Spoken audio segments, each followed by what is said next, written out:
আবার যদি হয় বছর 3 পর হঠাৎ দেখা, ঘুরে তাকাবে কি একটিবার? হবে কি এই জীবন এক সাজানো রূপকথা?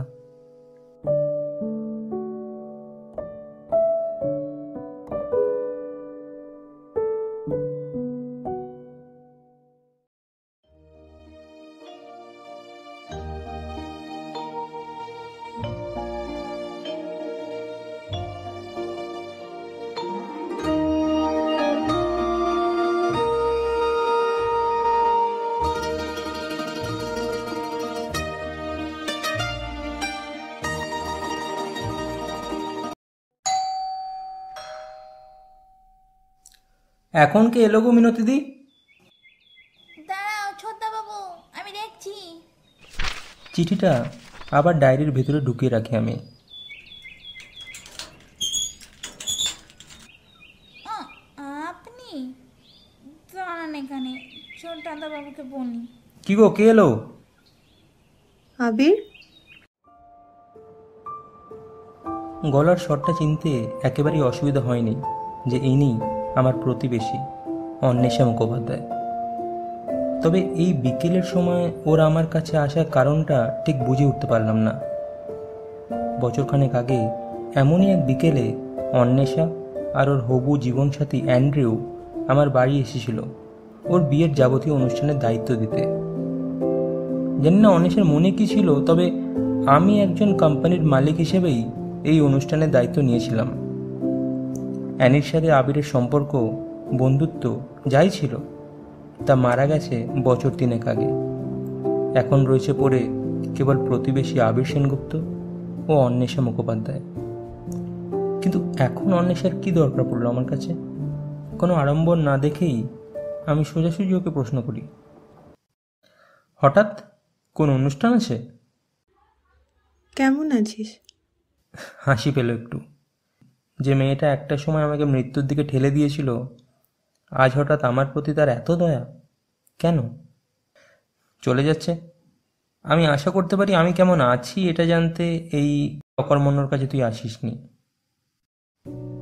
দেখলাম অন্বেষার চোখটা ভিজে ভিজে। ও কি কোনোভাবে কেঁদেছে? এইভাবে বলিস না রে। আমার আমার লজ্জায় মরে যেতে ইচ্ছা করে। আমি ভুল নয়, আমি পাপ করেছি। মহাকাব্যে লেখা আছে জীবন খুব দামি। মহাকাব্যে? আমি ওর সামনে জলের গ্লাসটা এগিয়ে দিই। এনে জলটা খা। অন্বেষা আমার হাতটা চেপে ধরে। মুহূর্তে সরিয়ে নিলাম আমার হাতটা। একটা সময় ওর একটা স্পর্শ পাওয়ার জন্য আমি হাপিত্তেশ করে বসে থাকতাম, কিন্তু এখন কোনো মহিলাকে আমি আমার হাত স্পর্শ করতে দিই না, কারণ আমার হাতে লেগে আছে একজন বিশেষ মানুষের কোমল স্পর্শ। আর আমি চাই না কোনোভাবেই সেই ছোঁয়ার রং ফিকে হোক। তুইও হাতটা সরিয়ে নিলি আবির? তোর কোনো সমস্যা না হলে তুই আমাকে বলতে পারিস যে কি হয়েছে। যদিও আমি তোকে কোনো জোর করব না, it's all up to you. Andrew আমাকে মেন্টালি হ্যারাস করতো রোজ। লাস্ট মান্থেও আমাকে ডিভোর্স দিয়েছে। এমনকি আমার চাকরিটাও আর নেই। মুহূর্তে মনে পড়ে গেল 3 বছর আগের সেই ঘটনা। অন্বেষাও তো আমাকে মানসিকভাবে নির্যাতন করত, সকলের সামনে আমাকে হেনস্থা করত। আর আজ নিজে চাকরি হারিয়ে অবহেলিত হয়ে সেই অন্বেষাই আমার সামনে বসে কাঁদছে। ওর কান্না দেখে আমি খুশি হইনি ঠিকই, তবে বুঝতে পেরেছিলাম একটা কঠিন সত্যের অর্থ। সময় সব হিসেব মিলিয়ে দেয়। জানি না এই সময় এই কথাগুলো বলা উচিত কিনা, তাও বলবো। কোনোদিনও কোনো কিছু নিয়ে অহংকার করতে নেই, জানিস তো। এই পৃথিবীতে কোনো কিছুই স্থায়ী নয়। দেখ, আমি জানি না ঠিক কিভাবে বললে আমি তোর থেকে ক্ষমা চাইতে পারবো, কিন্তু প্লিজ আমাকে ক্ষমা করে দে রে। আমি তোর সাথে যা যা করেছি তা কোনো সুস্থ মানুষের কাজ হতে পারে না। তুই যে নিজের ভুলটা বুঝতে পেরেছিস সেই অনেক। এবার থেকে ভুলগুলো শুধরে নিস। শুধরে আমি নিতে চাই আমার সেদিনের করা ভুলগুলোকে। তুই কি আমাকে আরেকটা সুযোগ দিবি আবির, প্লিজ? সুযোগ? কিসের সুযোগ? আমরা আমরা কি আবার একবার নতুন করে ভাবতে পারি না? আমি তোকে নতুন করেই ভাবি। তুই এখন আমার প্রেমিকা অ্যানি নস, বরং আমার প্রতিবেশী অন্বেষা। ব্যাস এইটুকুই? নেভার ফ্রেন্ডের থেকে আর কি আশা করিস? আমরা কি আবার নতুন করে জীবন শুরু করতে পারি না? এখনো তো কিছুই শেষ হয়ে যায়নি। যা কোনোদিনও শুরুই হয়নি তার আবার শেষ হয় নাকি? আর রইল পরে জীবন শুরু করার কথা। গত 3 বছর আগে আমি আমার জীবন, আমার মন সব কিছুই অর্পণ করেছি আমার ভালোবাসাকে। মেধার কথা বলছিস? আর কে আছে আমার এই একলা জীবনে? মেধার সাথেই আমি আমার জীবন বেঁধেছি। যতদিন বাঁচব আমার জীবন ওর সাথেই বাঁধা থাকবে। এত কনফিডেন্স ওকে নিয়ে? গত 3 বছরে একবারও যোগাযোগ করেছে ও তোর সাথে? হতেও তো পারে ও অন্য কাউকে নিজের জীবন সঙ্গী করে নিয়েছে। তুই কোনোদিনও মন থেকে কাউকে ভালোবাসিস নি অন্বেষা, তাই এই কথাগুলো বলছিস। আমার ভালোবাসার উপর আমার জোর আছে। মেধাকে আমার কাছে ফিরতেই হবে। তুই এখন আয়। তোর জীবন শুরু করার কাজে আমি কোনোভাবেই তোকে সাহায্য করতে পারবো না, তবে অন্য কোনো কাজ থাকলে বলিস, আমি যথাসাধ্য চেষ্টা করব। তুই আমাকে রিজেক্ট করলি সদ্য দেখা হওয়া কোনো মেয়ের জন্য, যে কোনো কারণ ছাড়াই তোকে ছেড়ে চলে গেছে? সে তো তুইও আমাকে ছেড়ে চলে গিয়েছিলিস। অপেক্ষা তো তখনও করেছিলাম, কিন্তু সেই অপেক্ষা, ভালোবাসা সবই ছিল একপাক্ষিক। অন্বেষা, তুই যে আবিরকে চিনতিস, সে 3 বছর আগেই এসপ্ল্যানেড মেট্রো স্টেশনে নিজেকে পুড়িয়ে ছাই করে দিয়েছে। আর এখন তোর সামনে যে দাঁড়িয়ে রয়েছে, তাকে মেধা খুব যত্নে নিয়ে তার মনের সব ক্ষত সরিয়ে তার দৃষ্টিভঙ্গি বদলে নতুন এক মানুষ তৈরি করে দিয়েছে। এই নতুন আবিরের মনে একমাত্র মেধারই অস্তিত্ব আছে, কোনো অ্যানি বা অন্বেষার নয়। বসার ঘর থেকে উঠে চলে আসি আমি। জানি না এরপর কতক্ষণ অন্বেষা বসেছিল আমার জন্য, তবে একবার যখন অন্বেষার দিক থেকে মুখ ফিরিয়ে নিয়েছি, তখন আর ওদিকে ফিরে তাকানোর অর্থই হয় না। বিগত 3 বছর ধরে আজকের এই দিনটা আমার জন্য খুব স্পেশাল। আজ মেধার জন্মদিন। জানি না ও কোথায় আছে, আদৌ ওর সাথে আমার কোনোদিন দেখা হবে কি না, তবে আমি মন থেকে বিশ্বাস করি ও যত দূরেই থাকুক, আমার প্রার্থনা ওর কাছে অবধি ঠিক পৌঁছে যায়। তাই বেশি দেরি না করে বেরিয়ে পড়ি একটা ঠিকানার উদ্দেশ্যে। মেধা একবার কথায় কথায় বলেছিল ছোটবেলা থেকেই ওর জন্মদিনে ওদের পাড়ার কালী মায়ের মন্দিরে পুজো দেয়, আর মন্দিরের সামনে যে বাচ্চারা অসহায়ের মতো ভিক্ষা করে, তাদের সাথে জন্মদিনের কেক কাটে। আজ প্রায় 2 বছর হলো মেধা নেই, তবে মেধার জন্মদিনে চলে আসা এই রীতিকে আমি বন্ধ হতে দিইনি। মেধার এই 2টো জন্মদিন ওর উপস্থিতি ছাড়াই ওর মতো করে পালন করার চেষ্টা করে গেছি। পুজো দেওয়ার পর প্রসাদ নিয়ে যখন মন্দিরের পিছনে যাই, তখন দেখি বাচ্চারা অন্য এক মাঝবয়স্ক লোককে ঘিরে আনন্দ করছে। অবাক হলাম একটু। তোরা সবাই কত বড় হয়ে গেছিস রে! এই দেখ, দিদি তোদের জন্য কেক পাঠিয়েছে। আর ভগবান আমার জন্য দুধ পাঠিয়েছেন। ইনি তো মেধার মামা, মানে মনোজ মামা, যিনি 2 বছর আগে মেধা আর ওর মায়ের সাথে ঘর ছেড়েছিলেন। কণ্ঠস্বর শুনেই চিনতে পেরেছিলাম। মানে মানে অবশেষে আমি মেধার খোঁজ পাবো। আরে আরে, কারাকারি করিস না, দিচ্ছি সবাই পাবি। মেধা কোথায় মনোজ মামা? ঘুরে তাকালেন তিনি, চোখে তার বিস্ময়। আবির, মেধা বারবার বলেছিল এখানে এলে তোমার সাথে দেখা হতে পারে। সে জানলো কি করে? এই 3টে বছর একটি বারও যোগাযোগ করার চেষ্টা করেনি। পাগলের মতো খুঁজেছি ওকে, কত ফোন করেছি, নাম্বারটা পর্যন্ত পাল্টে দিল। কেন? সত্যি তোমাদের এই অটুট বন্ধন দেখে বড্ড নিশ্চিন্ত লাগছে আবির। অত দূরে বসেও কতটা আত্মবিশ্বাস নিয়ে মেয়েটা বলেছিল ওর জন্মদিনের দিন তুমি আমাদের কালী মন্দিরেই আসবে। আত্মবিশ্বাস আত্মবিশ্বাস থাকলে মুখ লুকিয়ে পালিয়ে যেত না। আমাকে অন্তত একটি বারও শহর ছেড়ে চলে যাওয়ার কারণটা বলতো। কি বলতো ও তোমাকে? সত্যিটা। সত্যিটা শুনতে পারতে আবির? সত্যিটা যে বড় কঠিন আবির। আমরা কেউই এই সত্যিটা মেনে নিতে পারি না। গুমড়ে গুমড়ে মরি আমরা এই সত্যিটা বইতে বইতে। নিজের অজান্তেই ঘামের রেখা আমার শিরদাঁড়া বরাবর সোজা মিশে গেল শরীরের অন্য অঙ্গে। বুঝতে পারছিলাম আমাকে হয়তো কোনো এক কঠোর বাস্তবের মুখোমুখি হতে হবে। মনোজ মামার কাঁপা হাত দুটো ধরে সাহস দিলাম আমি।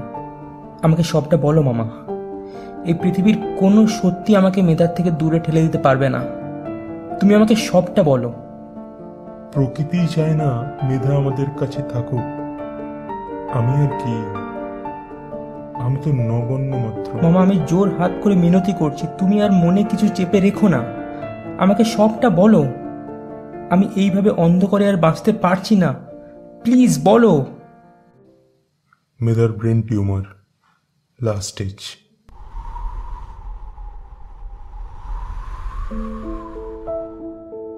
আর টিউমারটা এমন জায়গাতেই আছে যা অপারেশনের ঊর্ধ্বে। অপারেশন করলে অপারেশন থিয়েটারেই মেধার মৃত্যু হতে পারে। আমার সারা শরীর অবশ হয়ে এসেছিল। ঘুরে ফিরে আসছিল মেধার সেই হাসি মুখ। শেষ দিনে মেধার বলা সেই ছোট্ট একটা কথা, আমি তো ক্ষণিকের অতিথি মাত্র। তাহলে ওর ওই কথার অর্থ কি অন্য কিছু ছিল যেটা সেদিন আমি বুঝতে পারিনি? এটা হতে পারে না মামা। না, এটা হতে পারে না। আমরা আরো বেটার জায়গায় মেধা ট্রিটমেন্ট করব। দরকার পড়লে বিদেশে যাব। আবির আবির শান্ত হও। কলকাতার বেস্ট ডাক্তারের আন্ডারে মেধা আছে। বাইরেও গিয়েছিলাম, সবারই প্রায় একই অভিমত। অপারেশন করলেও সাকসেস রেট প্রায় নেই বললেই চলে। তাহলে উপায়? দিন গোনা। মেধা কতদিন আমাদের সাথে আছে আমরা তো কেউই জানি না। তাই মেধা তোমার থেকে দূরে চলে যায়। আমরা অনেক বুঝিয়েছিলাম ওকে, কিন্তু ও বলেছিল আবির জীবনে অনেক ঠক্কর খেয়েছে, অনেক কষ্ট পেয়েছে। আমি আর ওর সাথে থেকে ওকে আমার মায়ের বাঁধনে বাঁধতে চাই না গো। আমি তো ওকে চিনি মামা, পরে সেই প্রিয়জনকে হারানোর যন্ত্রণা নিয়ে সারাটা জীবন কাটিয়ে দেবে। না না, একটা ছেলের জীবন যন্ত্রণায় আমি ভরিয়ে দিতে পারবো না। এর থেকে এই ঢের ভালো হবে, ওর জীবন থেকে আমার উধাও হয়ে যাওয়াটাই উচিত হবে।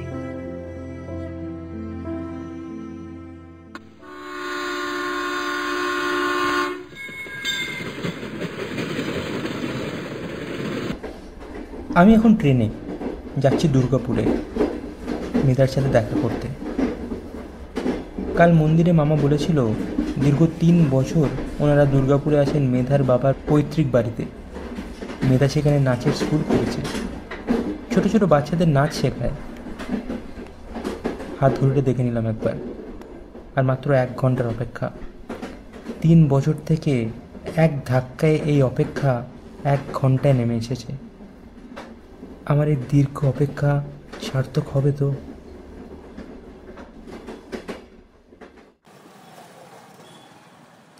ট্রেন থেকে নেমে স্টেশনের বাইরে এসে একটা ভ্যান রিক্সা চালককে আমি জিজ্ঞেস করি, দাদা মিত্রবাড়ি যাবেন? মনোজ মামা বলেছিল মিত্রবাড়ি নাম বললেই যে কেউ মেধার বর্তমান ঠিকানায় আমাকে পৌঁছে দেবে। ভ্যান চালকটি উত্তর করলেন, একদম রাস্তা মুখস্থ, হাতের মুঠোয়, উড়ে পড়ুন। সাথে ছিল জনকয়েক লোক। তারা আমাকে বসার জায়গা করে দিলে ভ্যান নিজের যাত্রা শুরু করে। আমার ঠিক জানা ছিল না দুর্গাপুর স্টেশন থেকে মেধার বাড়ির দূরত্ব ঠিক কতটা। তবে গাড়ি যত সামনের দিকে এগোচ্ছিল ততই আমার মনে মনে একটা চাপা উত্তেজনা হচ্ছিল। চোখ বন্ধ করে ঝাড়িয়ে নিচ্ছিলাম সেই দিনটা যেদিন মেধা আমাকে এসপ্ল্যানেড মেট্রো স্টেশন থেকে বাঁচিয়ে নতুন একটা মানুষে পরিণত করেছিল, কিভাবে একটু একটু করে যত্ন নিয়ে আমার মনে নতুন করে বিশ্বাস ভালোবাসার বীজ বপন করেছিল। স্যার, মিত্তির বাড়ি এসে গেছে। চোখ খুলে দেখলাম আমি হলুদ রঙের দুতলা বাড়ি, বাড়ির আশেপাশে গাছের মেলা। কত হয়েছে দাদা? আগে 15 টাকা। আচ্ছা দাদা, আপনি এই বাড়িতে আত্মীয়? মেধা মিত্রের বন্ধু। ও, দিদির বন্ধু? তাহলে 10 টাকাই দিন। দিদি যদি জানতে পারে আমি আপনার থেকে 5 টাকা বেশি নিয়েছি, তাহলে কুরুক্ষেত্র করবে। হাসলাম আমি, এই মেয়ে একটুও পাল্টায়নি। আপনি 15 টাকায় রাখুন, আপনার দিদি জানতে পারবে না। এই 7 মিনিটের রাস্তার জন্য 15 টাকা নিলে দিদি খুব রাগ করে গো। 7 মিনিটের রাস্তা তো নয়, 3 বছরের রাস্তা। এ নিন, টাকাটা রাখুন। তবে আপনি মেধাকে চিনলেন কি করে? কথা শুনে তো মনে হচ্ছে। দিদি আমার মেয়েকে নাচ শেখায় গো। দিদি তো বলে মহাকাব্যে লেখা আছে, নিজের অধিকার নিজেকেই বুঝে নিতে হয়। আমরা কে কতদিন এই পৃথিবীতে আছি কেউ কি জানি? তাই যতদিন বাঁচবো পিঠের মাছ বরাবর বস্তুটা সোজা করে বাঁচব, তাই তো? হাসি। মেয়েটা যে জায়গায় যায় সেই জায়গাতেই ওর এসেন্স এইভাবে ছড়িয়ে পড়ে। ছোট লোহার দরজার উপর লকটা খুলে ভেতরে প্রবেশ করতেই আবারও পেলাম সেই হালকা মিষ্টি গন্ধ, যেটা আমি প্রথমবার মেধার বাড়িতে পেয়েছিলাম 3 বছর আগে। না না, হচ্ছে না। এ দেখ, ডান পাটা ঠিক বাঁ পায়ের পিছনের দিকে কৃষ্ণ ঠাকুর যেভাবে দাঁড়ায়, দেখ আমার পা দুটো লক্ষ্য কর। গলাটা শুনতেই আমার জীবনের সমস্ত আবেগ হুড়মুড় করে বেরিয়ে আসতে চাইছিল।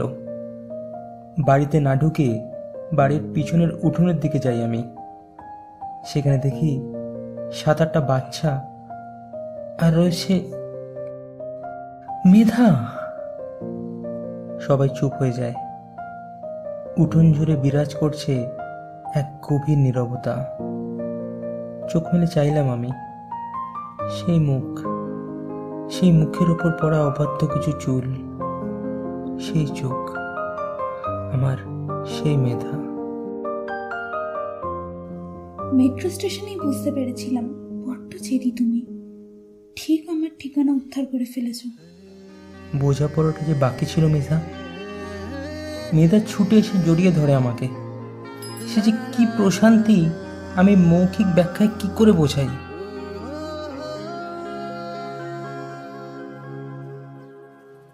আমি যখন মেধার বাড়ি পৌঁছেছিলাম তখন প্রায় দুপুর গড়িয়ে বিকেল হয়েছিল।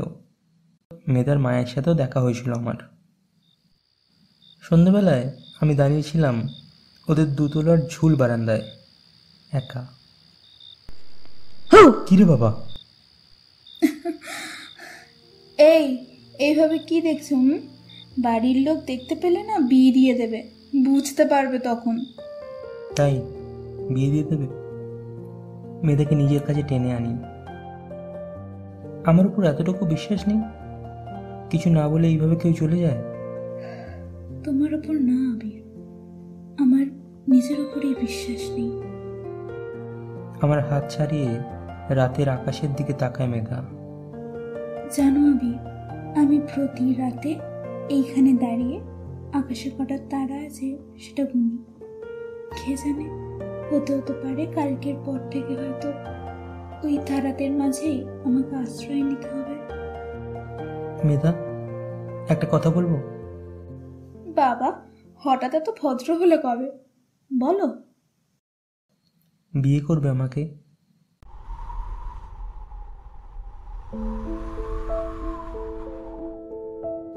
মেধার চোখে জল।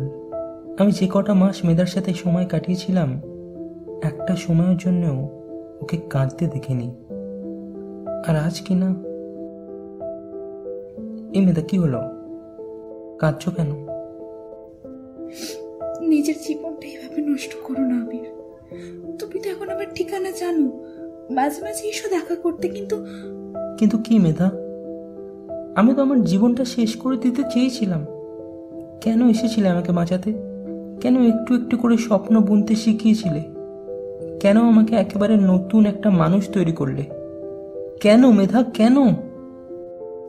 তোমাকে ভালোবাসি বলে।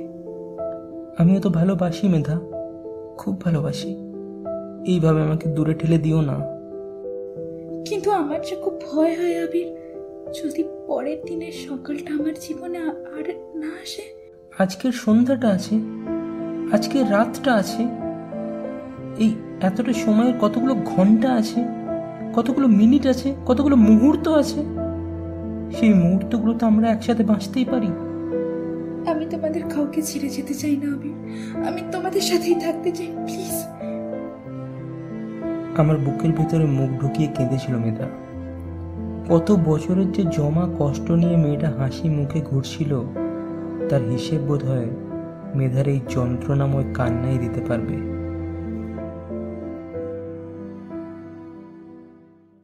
রাত কেটে নতুন ভোর হয়। আমার মা বাবা দুর্গাপুরে এলেন মেধার বাড়ির আমন্ত্রণ পেয়ে। দুবারই পাকা কথা হয়, বিয়ের তারিখ ঠিক হয়। এই মাসের শেষের দিকে আমাদের বিয়ে। বেশি বিলম্ব আমরা কেউ করতে চাইনি, যাতে পরে আমাদের দেরি না হয়ে যায়। আর ঠিক 10 দিন পর আমাদের বিয়ে। বিশ্বাসই হচ্ছিল না এই 15টা দিনের মধ্যে আমার জীবনে ঠিক কি কি ঘটে গেল। বসার ঘরে চোখ ঘুরিয়ে দেখলাম মেধা নেই। ওকে খুঁজতে খুঁজতে ওর ঘরের দিকে গেলাম। মেধা ওর নিজের ঘরে। আজ আবার ও শাড়ি পরেছে। তুমি যেমন তেমনই খুব ভালো, নিখুঁত শুধু রাজকন্যা হয়, কিছুটা ভুল, একটু অগোছালো। জীবন কোনো রূপকথা তো নয়। মহাকাব্যে লেখা আছে, ছেলেরা বেশি রোমান্টিক হলে কিন্তু তাদের খুব বোকা বোকা দেখতে লাগে, আর তুমি তো এমনিতেই গবেট। আর 10 দিন পর এই গবেটের সাথে আপনার বিয়ে ম্যাডাম। আপনি হবেন মিসেস আবির সেনগুপ্ত। কেমন লাগছে শুনতে? আর আপনিও মিস্টার মেধা মিত্র হবেন মশাই। সবই তো বুঝলাম, কিন্তু হাতে ওটা কি? দেখে তো ডায়েরি মনে হচ্ছে। এতে আমার কিছু ইচ্ছে লেখা রয়েছে, যেগুলো যেগুলো পূরণ হয় সেগুলো সেগুলো কেটে দিই। আচ্ছা, তো এখন কি কাটলে, নাকি কিছু ইচ্ছে জুড়লে? পরে বলবো, এখন আসি, টাটা। হাসি আমি। এই মেয়ে বদ্ধ উন্মাদ। তবে কৌতূহলবশত ওর ডায়েরিটা খুলি। প্রায় 10টা ইচ্ছে লেখা আছে ওখানে, আর বেশিরভাগ ইচ্ছে পূরণ হয়ে যাওয়ায় সবই প্রায় পেন দিয়ে কাটা। প্রথম ইচ্ছে মায়ের সমস্ত ইচ্ছে পূরণ করা। মুখে আপনা হতেই হাসি ফুটে উঠল আমার। আরও ইচ্ছে লেখা ছিল, যেমন একটা চাকরি করা, নিজের মেরুদণ্ড সোজা রাখা, দুর্গাপুরে নিজের বাড়িতে নাচের স্কুল খোলা, কত শিশুদের সাথে সময় কাটানো, কোনো মানুষকে আত্মহত্যা করতে না দেওয়া, ইত্যাদি। 7 নম্বর ইচ্ছেটা পড়ে খিলখিলি উঠি আমি। মামার জন্য মামি খোঁজা। শেষে কিনা মনোজ মামাকেও ছাড়লো না। তবে পরে ইচ্ছেগুলো পড়তে পড়তে আমি আবারও প্রেমে পড়ে গেলাম ওর। মেধার 8 নম্বর ইচ্ছে আবিরকে জড়িয়ে ধরা, আবিরের হাসি দেখা, ওর সাথে সংসার করা। আর শেষ একটা ইচ্ছে, নিজের কলকাতার বাড়িকে কোনোদিনও বিক্রি না করা। একটা বড় নিঃশ্বাস নিয়ে ডায়েরিটা বন্ধ করে রেখে দিলাম মেধার টেবিলে।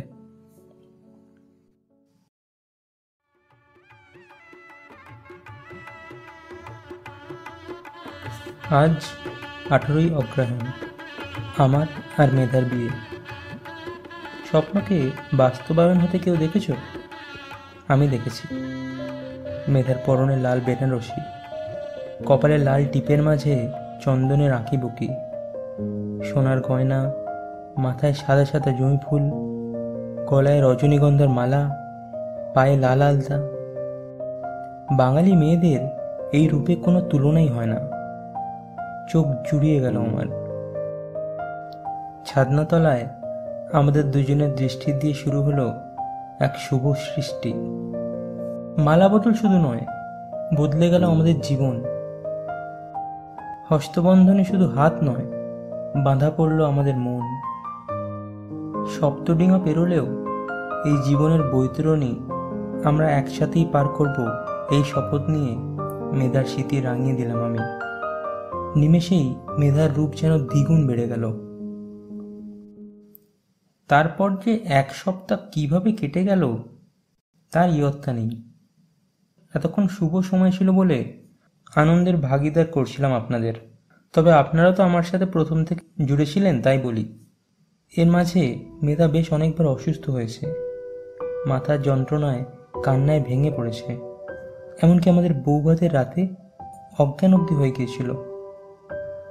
যত দিন যাচ্ছে ওর শারীরিক অবনতি ঘটছে। নিজেকে যতটা সম্ভব শক্ত ও শান্ত রেখে মেধাকে সাহস দিচ্ছি, কিন্তু আমার মনের আশঙ্কা দানা বাঁধছে দিন দিন। রোজ মনে হয় এই বুঝি আমার সাথে মেধার শেষ দেখা। একদিন সকালে দেখি মেধা ওর ডায়েরিটা নিয়ে বসে আছে, হয়তো কিছু একটা ভাবছে। মুখটা ভীষণ ফ্যাকাশে হয়ে গেছে আগের থেকে। কি হলো হঠাৎ এত চুপচাপ?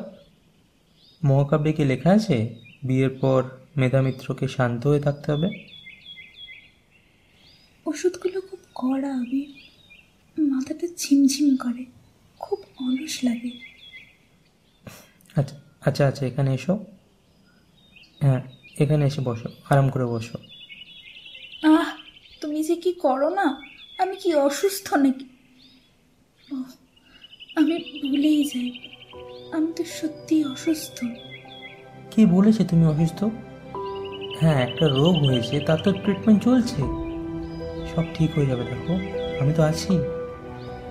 তোমার কথাগুলো সত্যিও তো হতে পারতো আবির। তুমি তো আমার জীবনের একমাত্র সত্যি মেধা। যাই হোক, তুমি আরাম করো একটু, আমি আসছি, কয়েকটা কাজ আছে। কোথায় যাচ্ছ এখন? ডাক্তারের সাথে ঝগড়া করতে হবে না, কেন সে এত কড়া ওষুধ দিচ্ছে। আর হ্যাঁ মেধা, আজ সন্ধ্যাবেলায় তৈরি হয়ে থেকো, একটু বাইরে বেরোবো, তোমারও ভালো লাগবে।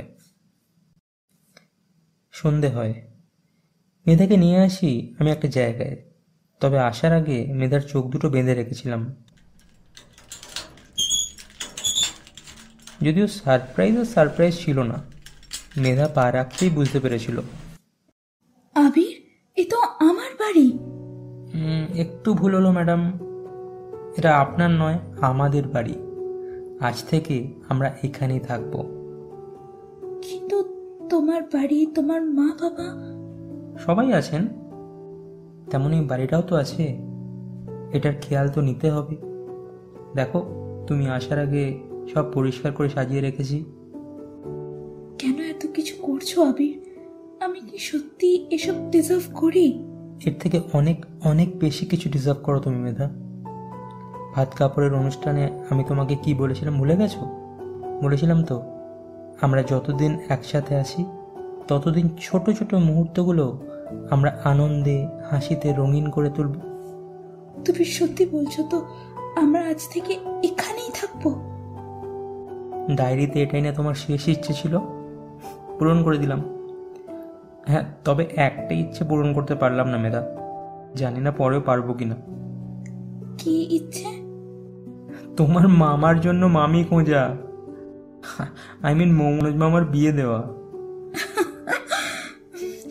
সবসময় তোমরা দুজন এমন খুনসুটি করো না, ভুলে যাও না উনি কিন্তু তোমার মামা শ্বশুর হন।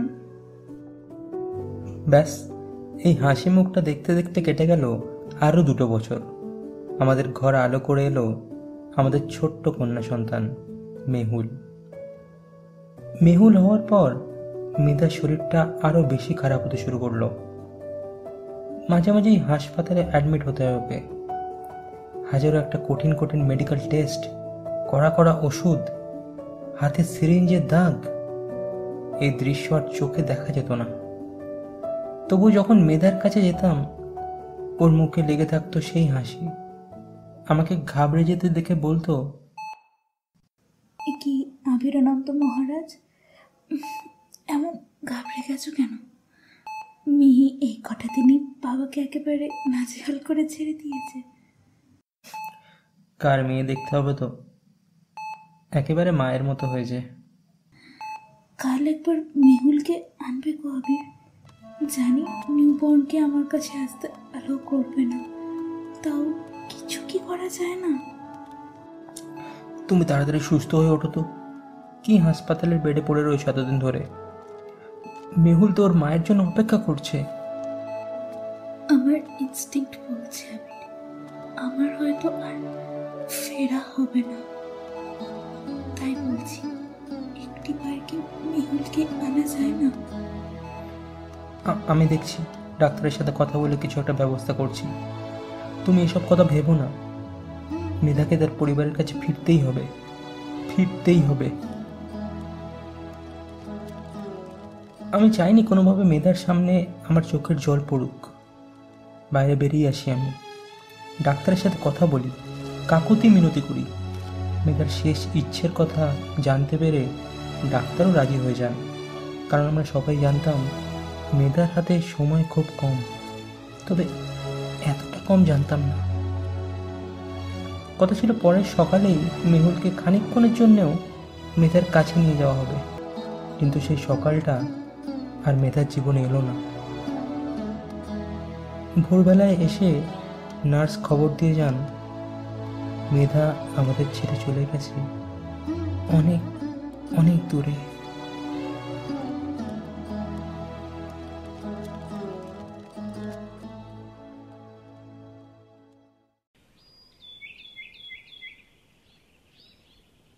মেহুল, আমার মিহিমা কই? এই যে আমার সোনামা। দেখলাম আমাদের ছোট্ট মেহুল তার মায়ের ছবির সামনে দাঁড়িয়ে চোখ বন্ধ করে বিড়বিড় করে কিছু বলছে। মায়ের থেকে কি উইশ চাইলে? তোমাকে বলবো কেন? এটা তো আমাদের সিক্রেট, আর মা মেয়ে সিক্রেট কাউকে বলতে নেই, মহাকাব্যে লেখা আছে। একেবারে মায়ের মতো হয়েছে। বেশ, মা মেয়ের সিক্রেট আমাকে বলবেই বা কেন? আমাকে বলতে হবে না। শুভ জন্মদিন আমার ছোট্ট মা। হ্যাঁ, ঠিক শুনেছেন, আজ আমার আর মেধার ছোট্ট মেহুলের 3 বছরের জন্মদিন। চোখের পলকে কতটা বড় হয়ে গেল মেয়েটা, ভাবতে অবাক লাগে। আজ 3টে বছর হয়ে গেল মেধা আমাদের সাথে নেই, কিন্তু ও আমার জন্য রেখে গেছে আমাদের জীবনের শ্রেষ্ঠ উপহারকে, আমাদের মেহুলকে। না, আমরা কেউ এক মুহূর্তের জন্য ভুলিনি মেধাকে। মিহিকে আমি মেধার অভাব বুঝতে না দিলেও ওর মনে মেধার জন্য একটা জায়গা করে রেখেছি। মাকে কাছে না পেলেও ওদের দুজনের আত্মিক সম্পর্কটা চিরকাল থেকে যাক। আমরা এখনো কলকাতার বাড়িতেই থাকি, মেধার স্মৃতি আঁকড়ে। বাড়িটার নাম দিয়েছি স্পন্দন। ছন্দাদা বাবু, বলছি যে পোস্টমাস্টার এই চিঠিটা দিয়ে গেলেন গো। আচ্ছা ঠিক আছে, চিঠিটা দাও আমাকে। আর হ্যাঁ, মিহির পায়েসটা কিন্তু আমি বানাবো। চিঠিটা খুললাম, নামটা দেখে অবাক হলাম একটু। প্রথমেই মেহুলকে জন্মদিনের শুভেচ্ছা জানাই। আর আবির, তোর কাছে ক্ষমা চাওয়ার ভাষা আমার জানা নেই, তবে আমি কাল সকালে হায়দ্রাবাদ চলে যাচ্ছি কাজের জন্য। যাওয়ার আগে তোকে একটা ঘটনা জানিয়ে দিতে চাই। মেধা আর তোর বিয়ের পর মেধা আমার সাথে যোগাযোগ করেছিল। সেদিন মেধাকে পার্কে দেখে খুবই রাগ হয়েছিল। মনে হয়েছিল সেই দিনের থাপ্পড়ের বদলা আজ নেব, কিন্তু কিছু বলতে পারিনি জানিস। ও আমাকে ডেকেই ছিল ক্ষমা চাইতে।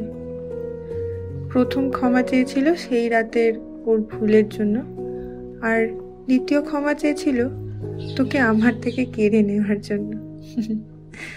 সত্যি কি পাগল মেয়ে। আমাকে বলেছিল আমি তো আর বেশি দিন নেই, আমি চলে গেলে আবির সম্পূর্ণ একা হয়ে যাবে, পারলে তুমি ওর ভরসা হয়েও।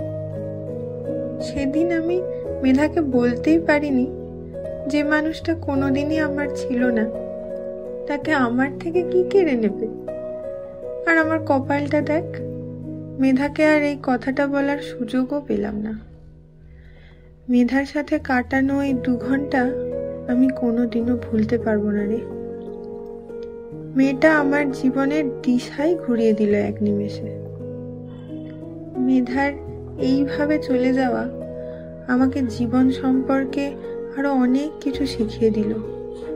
একটা মেয়ে যেতে যেতেও মানুষের শুভবুদ্ধির উদয় ঘটিয়ে গেল। সত্যি তুই খুব লাকি, আর পারলে মাফ করে দিস আমায়। আর হ্যাঁ, মেধা আমাকে ভালোবাসতে শিখিয়েছে। ইতি তোর নেবার ফ্রেন্ড অন্বেষা। চিঠিটা পড়ে পুনরায় ভাঁজ করে টেবিলে রেখে দিলাম। মেধার ছবির দিকে তাকিয়ে দেখলাম ওর সেই হাসি মুখ। বাবাই, তুমি কি দেখছো মাম্মামের ফটোতে? তোর মাকে অনেকের অনেক কথা বলার ছিল মিহি, অনেক পথ চলা বাকি ছিল। যা, এবার তাহলে কি হবে? এবার দূরে থাকলেও রয়েছে বেঁচে সেই মায়ের টান। বলা হলো না অনেক দামি কথা, তাই তোমার জন্য রইল এই হারিয়ে যাওয়ার গান। তোর কথা শোনা হয়ে যাক, তুই হাত বাড়ালে কবিতা আসবে প্রাণে, পথ হারাবো তুফানে, তোকেই খুঁজবো গানে। আমি চাই তুই ভালো থাক, আজ তবে থাক থাক, অনুভূতি পিষে যাক, চোখ বুজে মাথা রাখ, তোকে দি হারিয়ে যাওয়ার গান, তোকে দি হারিয়ে যাওয়ার গান, তোকে দি হারিয়ে যাওয়ার গান, তোকে দি হারিয়ে যাওয়ার গান।